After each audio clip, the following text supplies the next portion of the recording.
हृदय में जो बैठा हुआ राम है, चेतन राम, आत्म राम, उस राम को जानिए, उस राम को परखिए।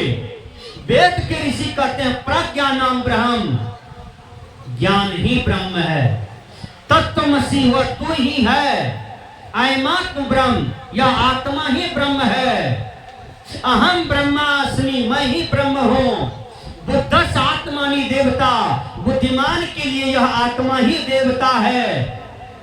नीतिकार आपको स्पष्ट करते हैं, अहम शुद्ध चेतन ज्ञान स्वरूपम अजरहम अमरहम अखंडम अनुपम।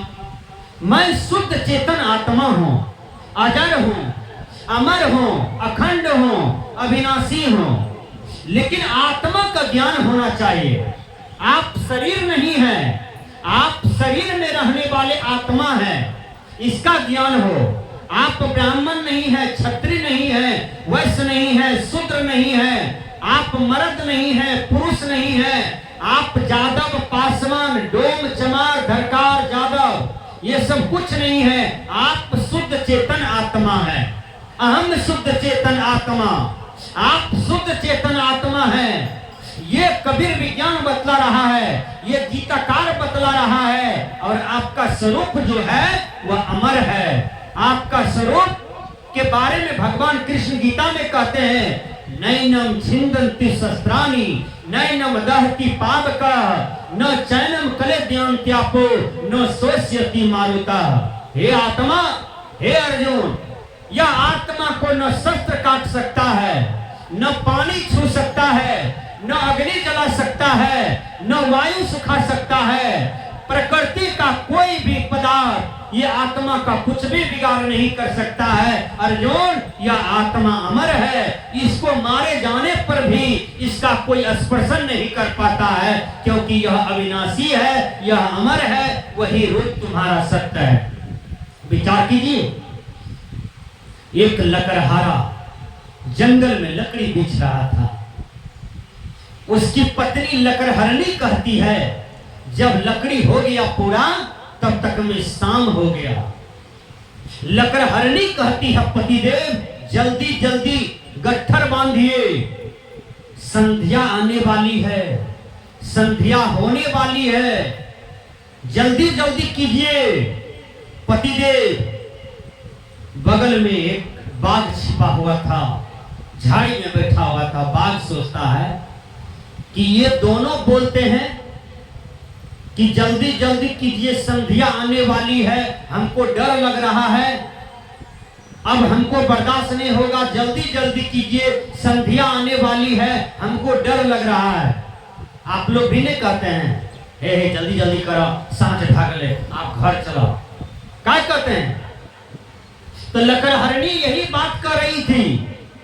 वो बाघ जो झाड़ी में बैठा था, वो बाघ को डर हो गया कि आखिर संध्या क्या चीज है जो आएगा, ये दोनों को मारेगा, कहीं इस दोनों से छुटा हमको भी पकड़ के मारेगा। बघवा मने मन सोचने लगा। अब बघवा डर के मारे कतरा झोड़ में घुसक गया।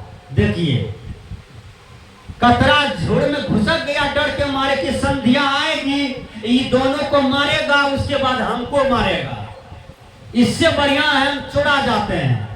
वो छुड़ा गया, वो दोनों गट्ठर बांधा, लकड़ी का चला गया घर। एक धोबी बेचारा, उसको बाल बच्चा नहीं था, वो धोबी को एक ठो गधा था, वो गधा को पोसे हुए था। वो गधा 3 दिन से कहीं चला गया था, नहीं मिल रहा था। वो धोबी गधा को खोजते खोजते 7:30 बजे शाम में वही जंगल में आया।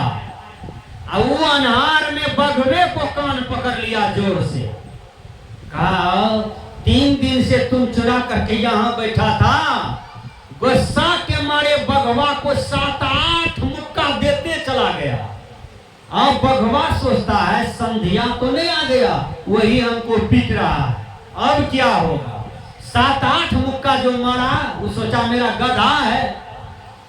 दोनों कान पकड़ करके रस्सी लगा करके ले गया, जोड़ दिया। खाना पीना खा करके सो गया। जब सुबह जगता है तो आंख मलते मलते आया दरवाजे पर, देखा बाघ बांधा हुआ है।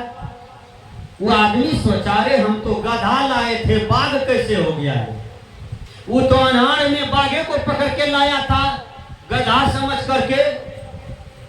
अब वो भागा, वहां से चला गया, छत पर हल्ला करता है, हो टोला के लोग, हो गांव के लोग, हमारा दरवाजे पर मत आइए, हम गधा के बदले बाघे पकड़ के लाए हैं, आइएगा कहीं छड़प के खा लेगा आपको, इसलिए उधरे रहिए आप। पूरा गांव हलचल हो गया। बघवा जो इतना ठोक बात सुना, बघवा सोचाओ ये तो हमसे डरता है, इसका मतलब इससे हम बलिष्ठ हैं। बघवा मारा, अपना आवाज जोर से हुक्का किया, रस्सी तोड़ करके जंगल की तरफ भाग गया। बघवा को जब बोध हुआ कि हम बाघ हैं, हमारे शक्ति से इनका शक्ति पीछा है, जैसे अपनी शक्ति का बोध हुआ कि रस्सी तोड़ करके भाग गया जंगल में, उसी प्रकार सज्जनों आप बाघ हैं। आप माया की रस्सी को तोड़ करके अपने स्वरूप को पहचानिए, अपनी आत्मा को पहचानिए, और इस आत्मा उद्धार के लिए आप ध्यान कीजिए, आप सत्संग कीजिए, आप भजन कीजिए, आप गुरु का सेवा कीजिए, तब आपके जीवन को मुक्ति मिलेगा, नहीं तो नहीं मिलेगा। पहले स्वरूप का ज्ञान होना चाहिए कि मैं कौन हूं, जगत क्या है, जगत से हमारा संबंध क्या है, हमें क्या खाना चाहिए, हमें क्या नहीं खाना चाहिए, हमें क्या करना चाहिए, हमें क्या नहीं करना चाहिए। जब इनको आप विवेक की चश्मा से आप तोलेंगे, तब आपके जीवन में सार सटीक बोध होगा, सटीक राह को पकड़ेंगे, तब आपके जीवन का कल्याण होगा।